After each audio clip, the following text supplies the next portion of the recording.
যেই বান্দা আল্লাহ শুকরিয়া আদায় করলো, আল্লাহ রাব্বুল আলামিন বান্দার জন্য নিয়ামত বরাদ্দ করবে, বলি সুবহানাল্লাহ। শুধু নিয়ামত বরাদ্দ করবে না, আমার আল্লাহ রাব্বুল আলামিন বান্দার জন্য নিয়ামতকে বৃদ্ধি করে দেবে, বলি সুবহানাল্লাহ। সেই আল্লাহর প্রশংসা করতে চাই কিনা? মানুষের ঘর বাঁধতে প্রশংসা করব কার? মানুষের ঘর ভেঙে প্রশংসা করা যাবে? যাবে না। মানুষের পথ বন্ধ করে প্রশংসা করা যাবে না। মানুষের পথ বন্ধ করে, মানুষের মনে কষ্ট দিয়ে যতই ইবাদত করেন না কেন, আল্লাহ রাব্বুল আলামিন আপনার পক্ষ থেকে এই ইবাদত রিসিভ করবেন না, মঞ্জুর করবেন না। আমার ভাইয়েরা, সেই জন্য সর্ব অবস্থায় সর্ব মুহূর্তে প্রশংসা করব কার? আল্লাহর প্রশংসা করতে রাজি আছি আমরা? তাহলে সকলে উচ্চ আওয়াজে বলি আলহামদুলিল্লাহ। আমার ভাইয়েরা, আপনারা প্রশংসা করলে জান্নাতের মধ্যে আপনাদের জন্য ঘর নির্মাণ হয়ে যাবে, বলি সুবহানাল্লাহ। আল্লাহ বলবে, বান্দা তুমি আমার প্রশংসা করেছো, আমি ফেরেশতাদের কাছ থেকে তোমাদের পরিচয় নিয়েছি। ফেরেশতারা আমার কাছে বলেছে, অমুকের ছেলে অমুক, অমুকের বেটা অমুক। আজিয়া কাজী জিয়াউদ্দিন হাফিজিয়া নুরানি মাদ্রাসার প্রাঙ্গণে বসে আমার শুকরিয়া আদায় করেছে।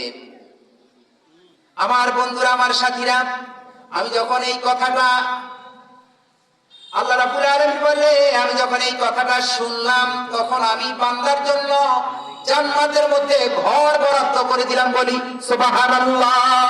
শুধু ঘর বরাদ্দ করি নাই, আমার বান্দার জন্য এই জান্নাতের মধ্যে যেই ঘরটা বরাদ্দ করেছি, সেই ঘরের সামনে আমি একটা সাইনবোর্ড ঝুলাইয়া দেই এবং সাইনবোর্ডের মধ্যে লিখে দেই বাইতুল হামদ, বাইতুল প্রশংসার ঘর। তাহলে সর্ব অবস্থায় প্রশংসা করব আল্লাহ, সর্ব অবস্থায় প্রশংসা করব কার? আমার ভাইরা, ভুলে গেলে চলবে না। আমরা তো দুনিয়ার মোহে পড়ে গেছি, আমরা দুনিয়ার চাকচক্যে পড়ে গেছি, দুনিয়ার বেহুদা কাজকর্ম নিয়ে ব্যস্ত হয়ে গেছি। নিজকে গোছানোর জন্য এতটা ব্যস্ত হয়ে গেছি যে আল্লাহ রাব্বুল আলামিন আমার উপর কিছু দায়িত্ব দিয়েছেন, আমার উপর কিছু দায়িত্ব রূপ করেছেন। আল্লাহ রাব্বুল আলামিন একেবারে আমাকে এমনি সৃষ্টি করেন নাই, আল্লাহর কিছু উদ্দেশ্য ছিল, ছিল কিনা? ইল্লা লিয়াবুদুন ওয়া মা খালাকতুল জিন্না ওয়াল ইনসা ইল্লা লিয়াবুদুন। শুধু কেবলমাত্র ইল্লা লিয়াবুদুন, ইবাদত করবে কার?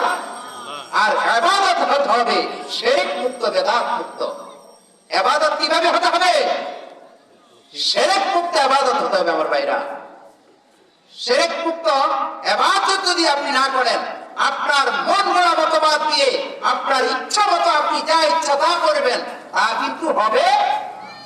আমার ভাইরা, যারা মন গড়া মতবাদ দিয়ে সমাজ এবং রাষ্ট্রকে পরিচালনা করতে চায়, কোরআনকে বাদ দিয়ে আমল করতে চায়, নিজের জীবনকে পরিচালনা করতে চায়, এই লোকটার জীবনে ক্ষতিগ্রস্ত আছে না নাই? আল্লাহ বলছেন, ওয়াল আসরি ইন্নাল ইনসানা লাফি খুসর। বলতেছে আল্লাহ একটা সময়ের কসম দিয়ে বলতেছে, সময়ের কসম দিয়ে বলতেছে তোমাদের জন্য ধ্বংস, তাদের জন্য ধ্বংস। ইল্লাল্লাযিনা আমানু, যারা ঈমান আনয়ন করেছে। ঈমান আনয়নের অর্থ কি বুঝেন আপনি? আমার ভাইরা, আল্লাহ রাব্বুল আলামিনের বিধিবিধানকে ঠিকমতো মেনেছে। আল্লাহ রাব্বুল আলামিন কুরআনুল কারীমের মধ্যে যেই বিধান আমাদের উপর আরোপ করেছেন, যেই বিধিবিধান আমাদেরকে দিয়েছেন, সেই বিধান অনুযায়ী সমাজ রাষ্ট্র পরিচালনা করেছে। আমার ভাইয়েরা, সামাজিক জীবন, ধর্মীয় জীবন, রাষ্ট্রীয় জীবন যদি আল্লাহর কোরআনকে ফলো করে একটা লোক পরিচালনা করে, তার জীবনে কখনো কোনোদিন ধ্বংস আসতে পারে না। আমার ভাইয়েরা, এই জন্য আমরা কোরআনকে সামনে রেখে আমাদের